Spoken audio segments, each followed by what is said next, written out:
चाणक्य नीति में आचार्य चाणक्य जी कहते हैं, सीख किसी से भी मिले ले लेनी चाहिए, चाहे वो किसी व्यक्ति से मिले, वस्तु से मिले, प्रकृति से मिले या फिर पशु से ही क्यों ना मिले।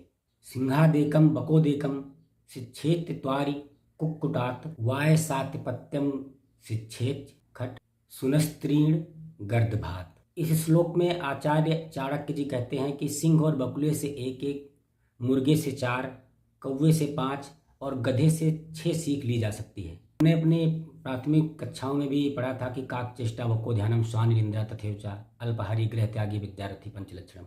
विद्यार्थी के 5 लक्षण बताते थे, उसमें कौवे, बगुले और कुत्ते से हमें क्या सीख मिलती है, उनके जैसी कौन से गुण एक विद्यार्थी के जीवन में होना चाहिए। वैसे ही आचार्य चाणक्य जी सिंह, कौवा, बगुला, मुर्गा और गधे से भी सीख लेने की बात करते हैं। शेर से मिलने वाली सीख के बारे में आचार्य चाणक्य जी बताते हैं कि शेर बहुत ही ताकत से झपट्टा मारता है, वो किसी भी कार्य में अपनी पूरी शक्ति लगा देता है, इसीलिए शेर के चंगुल से बचना बहुत मुश्किल होता है। इसी तरह से बगुला ध्यान बहुत ही अच्छी तरीके से करता है, वो जल के अंदर मछली को जल के ऊपर से देखकर एक ही बार में झपट कर पकड़ लेता है। इसी तरह मुर्गे से समय पर जगना, सोना, अपना पेट भरने के लिए परिश्रम करना, ज़रूरत पड़ने पर लड़ना झगड़ना।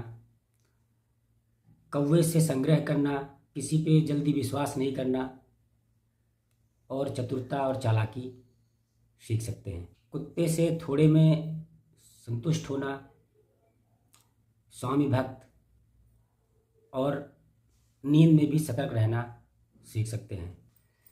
जिस प्रकार गधा बिना थके काम करता रहता है, कर्म के फल की इच्छा किए बिना सर्दियों गर्मियों में आलस को त्याग कर परिश्रम करता रहता है, मेहनत करता रहता है।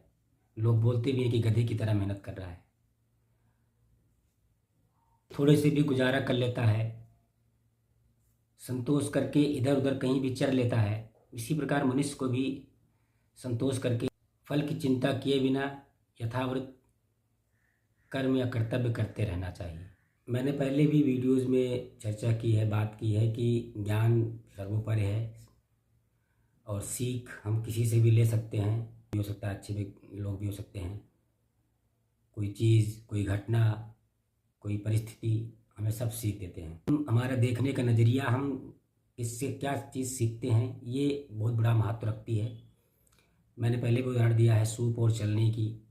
चलनी कंकड़ पत्थर को, कचरे को धारण करती है और अनाज को या अच्छी चीज़ों को नीचे गिरा देती है। वहीं सूप कचरे को हवा में उड़ा देता है और अच्छी चीज़ों को, अनाज को धारण करता है।